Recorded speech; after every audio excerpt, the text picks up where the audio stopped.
Today we're talking about a topic that every single company Ganto and I have advised, which is dozens. Every single one of them asks us about this. It's about how to hire fantastic employees and retain them and actually keep density of talent, density of trust as you grow, and ignore all the hiring frameworks that your VCs are going to tell you to do.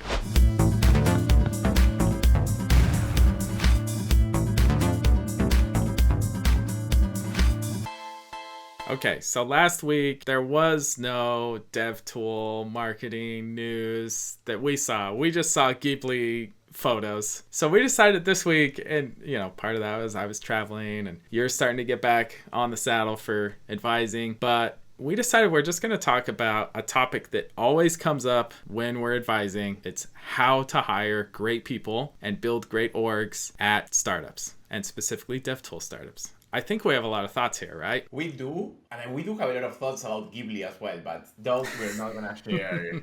Off topic.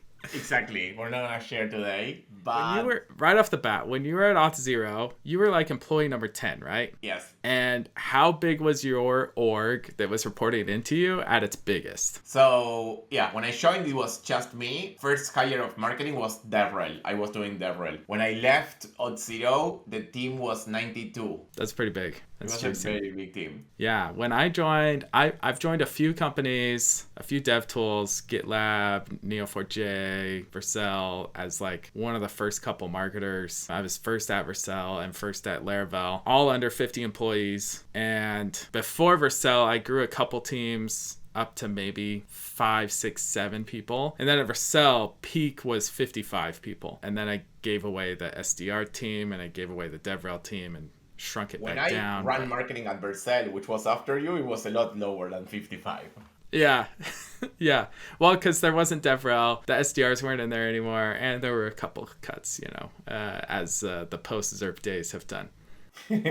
Exactly. So tell me a bit about how do you think about who should be the first hires? And how should you think about your org when you're the first marketing hire? I think we're both going to agree on this. There's no framework, there's no playbook that you should follow exactly. And if you follow exactly what your VCs tell you or your board members, the people who haven't truly operated, I think you're going to fall into some traps. And the common traps are, so I guess I'm not saying what you should do. First, I'm saying this is the common advice. The common advice is, you need a person for content and or product marketing. And usually your advice to get some sort of specialist on one area. And then they want you to fill in these different buckets, all the classic titles in marketing. There's product marketing, there's demand gen, there's DevRel, there's ops, etc. Would you agree this is the common advice? I agree with that. I think in general they give you specific structures for everything, and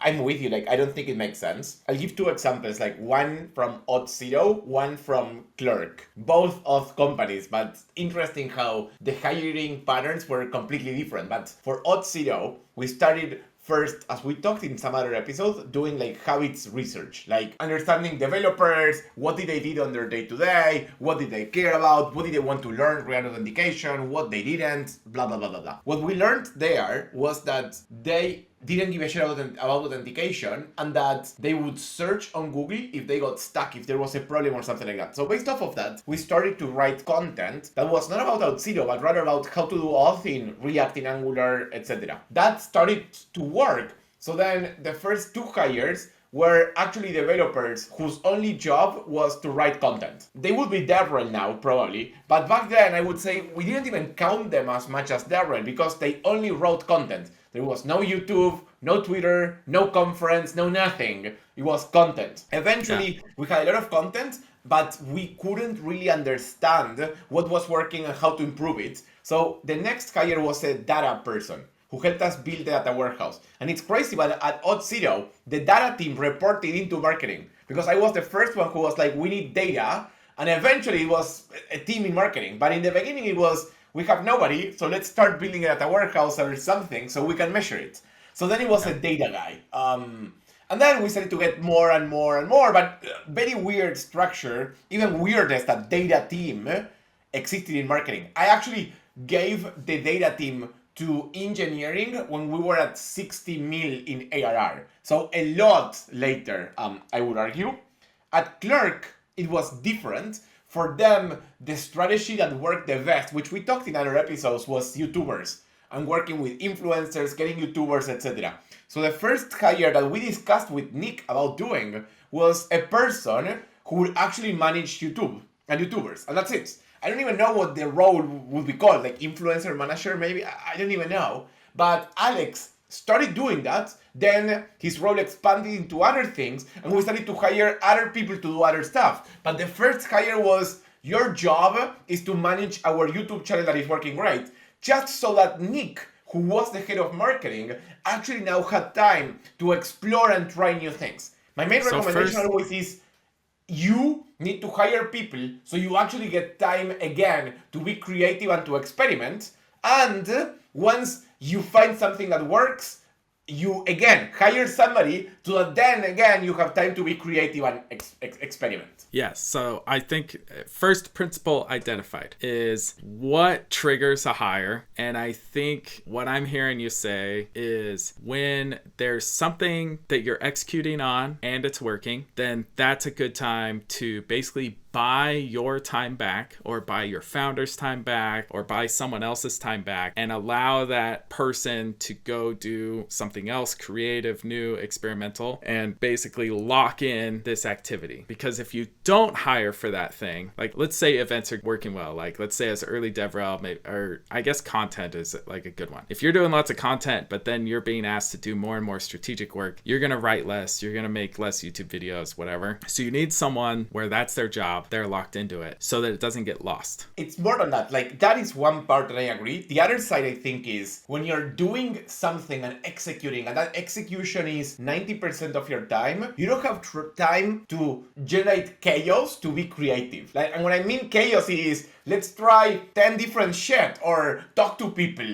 or have some serendipity or something like that. So I think you're vying not only into somebody who will manage and improve it, but also you're hiring somebody so that you have enough time to get serendipity and actually be creative with something else. Yes, you and I love creating a little chaos. Now, I want to say something here, because a common mistake I see is people think they need to keep executing on something because they were doing it, and they're like, well, I need someone to do this. But actually, it's useless. Actually, sometimes you've been writing content for 9 months and nobody visits the pages aren't ranking, like they've got no SEO power, and it actually doesn't matter. And you can just stop, not hire anybody for it, and move on. If there's no support for an activity in your org, then just stop doing it. And you don't, like, the mistake people will make sometimes is say, well, it's not working, so I'm gonna hire someone to make it work. No, just forget it. Find something else to do. Something else is obviously working in your business. Like, go do that more. At Auth0, for example, when we were going from 40 to 80 mil in ARR, we got stuck.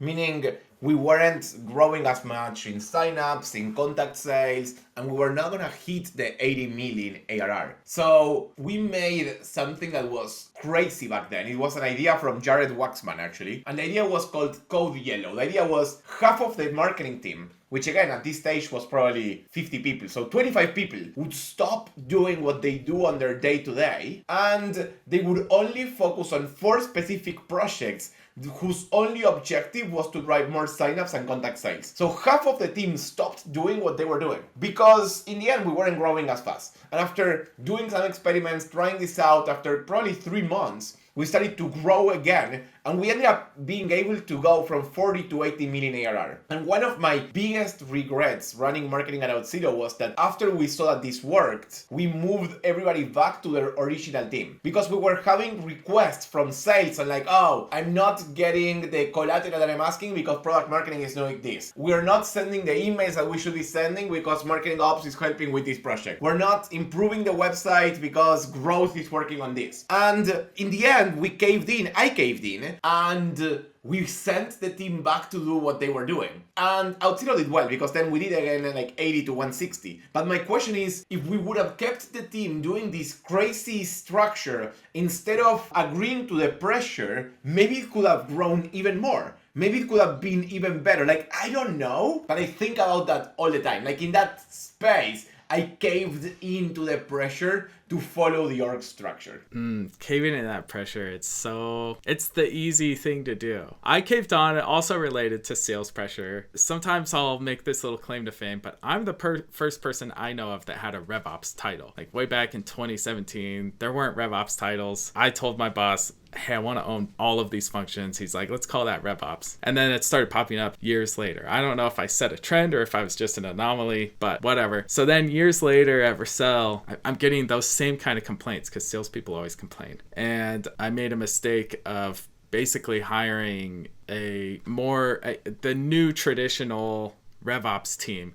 Yep. And I formed it in the same way that I was seeing other people form RevOps teams. When it's like, Hank, dare I say, you basically invented RevOps. Like, why are you doing it like everybody else? That was a huge mistake. And I should have known, don't cave to the pressure. Do things the way that you know is right. And don't add functions and people and headcount where you haven't seen it necessary. So what we're saying, I think, is don't hire specifically what everybody tells you. Like, start testing things, trying things, and then start hiring. Ideally, your first hire is somebody who is willing to test and do multiple things, which is why I always say, like, first hire for dev tools should typically be growth or DevRel or both. And then from there, you expand on where you see it's working, because growth and DevRel can be both huge jobs in the sense that they can do and try so many multiple things that eventually you start picking something specific. And I think we also both agree that org frameworks are probably not the best fit for your company. Like, I think about these like founder mode and manager mode. Org structures are great for manager mode. For founder mode, org structures suck. Because maybe you can do something better, something unique, something more special. So thinking about that, I think, makes a huge difference. And the last thing I'll say, is everybody asks me about frameworks, and if frameworks really worked every time, everybody would be successful. Frameworks don't always work. They depend more on how you try new things, on how you improvise. I'm a big believer in improvisation. So don't just blindly follow those frameworks. Yeah, strongly agree. How do you test people? So you started to build your team, you're not following the org structure, you're not following the frameworks, but you hired 2 people that you think are the right role that you need to hire. However, because these hires are weird, because it's a new thing, it's something different, it's something unique, how do you test people? How do you know if they are working out, if it's not? How do you think about the first 90 days? Yeah, well, let me start even there, or even at the hiring process, because I think a lot of people do these like evaluations or tests or presentations now, and I have one simple hack. Let me give you all a framework that works every single time, guaranteed. I'm just kidding. That's not what we believe. But this type of thinking has really helped me with a lot of hires. It's helped with the 2 things I'm always telling the hiring managers that work for me are to always think of density of talent and density of trust. And part of that second part, density of trust, is how can they take feedback? So a simple example is when you're hiring a writer, often there's a written test of like, hey, can you write a blog on this topic, whatever. And I think too many people judge the first draft that they get. I don't actually care at all what that draft is like. For me, the real homework is I'm going to go through that first draft and I'm going to leave 3 types of comments. I'm going to leave one comment that's just like, hey, reword this sentence to exactly this. Basically, accept suggestion and move on. The second comment I'll leave is hey, I think you could reorder this, or like, I think you should revisit the doc, and kind of like, something still specific, but a little more vague. And then I'll give a third type of feedback, which is totally vague. Like, I don't like this paragraph. And then I just leave it at that. And what that does is if the person has to want the job because they're going to go and work with this feedback. And 2, you're going to see on their second iteration, how did they respond to your feedback, which is basically exactly the type of feedback I give in real life in that job. Like, I'll tell people, you got to reword this. I'm an Oxford comma guy, so there better always be an Oxford comma, whether you like it or not. And then, like, I don't like this whole half of a page. Can you do it better? And then I go do another thing. And like, that's what it's going to be like working with me. And you can find a way, I think, in every like interview to see how do people handle feedback and a little bit of chaos and so on. So that's kind of my first answer to your question, which wasn't really about the first 90 days. It was about even hiring them. I don't know if you do feedback back and forth like that in hiring. I don't do exactly the same, but I'm personally a big believer on exercises for hiding. Like, everybody can fake an interview. It's hard to fake an exercise. And when I say everybody, I mean it. Like, it's not just ICs. It's gonna be my director of product marketing or VP of product marketing, my comms person. Like, everybody gets exercises. And how I think about it is, I always do two different exercises. One is very specific. So it has a lot of data, a lot of specific things, and it's like, what would you do in this case? And it's more about to see the resolution and see what they do. The other exercise is always something abstract, like we're gonna ship a new feature. These are our docs. How would you position this? How would you think about this? That's, for example, for product marketing. And what we check there is not just the final outcome, but rather the questions. Like, what questions do they ask to clarify things? Who do they talk to? How do they think about it? And in a lot of cases, we care more about that than the final outcome. But we do try to give them a most specific question. So for us, it's not as much on the feedback. It's more on how do they think about it? How do they question? How do they tackle a problem? How do they try to solve it? What are the steps that they are taking? I do what you're saying sometimes on interviews where they tell me something, and even if I agree with the thing, it's like I'm gonna say something like, no, I think that's wrong, and just stay quiet to see what they do. If they double down or not or whatever. It sounds brutal. Times. It sounds brutal, but you have to do it because guess what? That's going to happen on the job. Like, you can't be... The thing about an interview, anyone can fake an interview on both sides. And if you're faking it, if you're not actually helping represent what the job's going to be like, then you're also going to get false positives in working for you, and you're gonna hate how they react. Like, some people are like, this person can't take feedback. I'm like, well, did you try giving them any feedback? Did you try jamming with them at all in the interview process?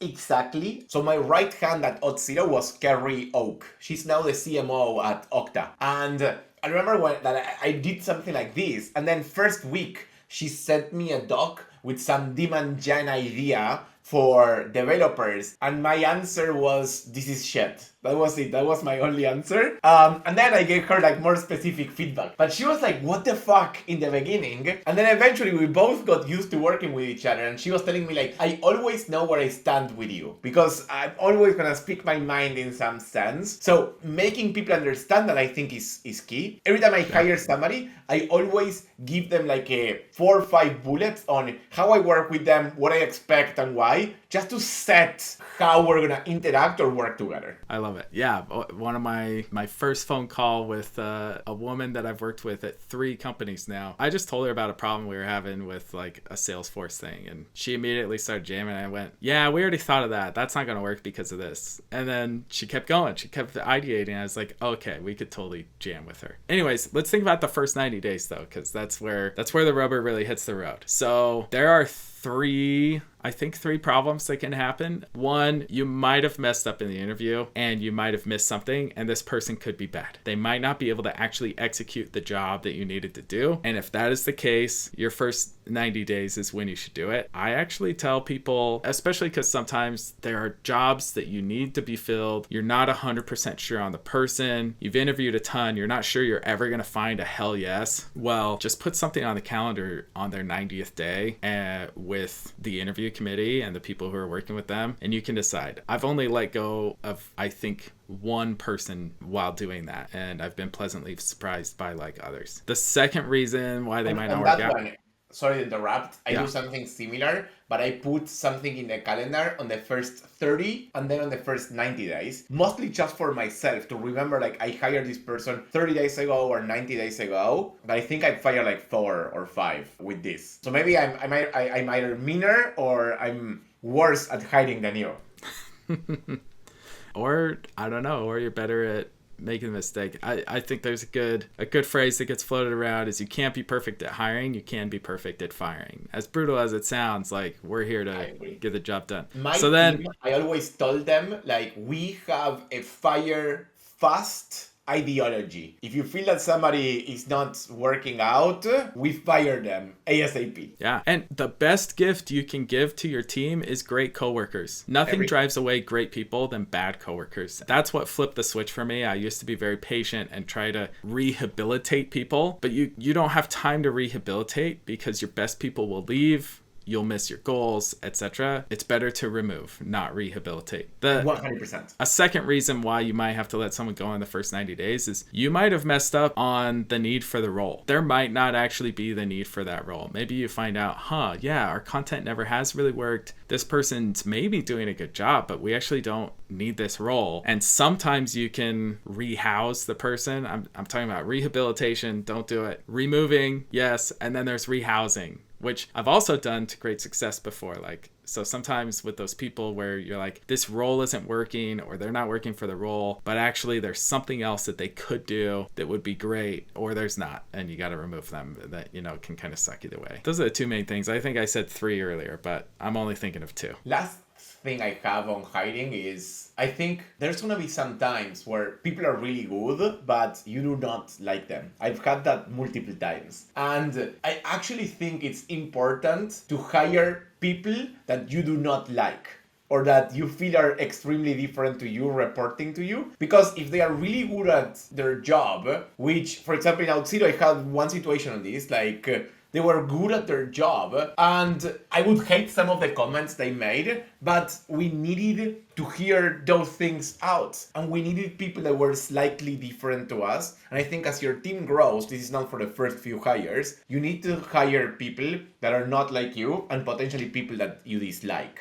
as well. Well, and to dig into that a little bit, there's a difference between maybe not like being someone's friend or seeing someone as your friend at work, but trusting them, right? A famous relationship is the Mythbusters guys. You remember Mythbusters?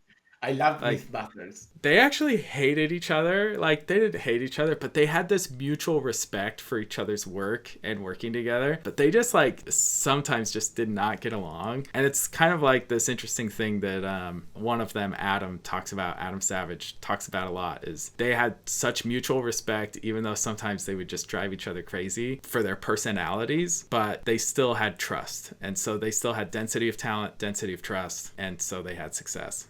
This whole podcast was about how to hire better at the very start and at the very most important stages of your company. And if you get this right, and if you get really good at finding density of talent and density of trust, then success becomes inevitable in a way, because any team can respond to a Gonto code yellow, all hands on deck to fix a growth problem, and they figure it out. And so many companies miss that, I think. Agreed. Thank you everybody for joining. And if you have feedback or thoughts on this weird episode, please do share them. Thank you.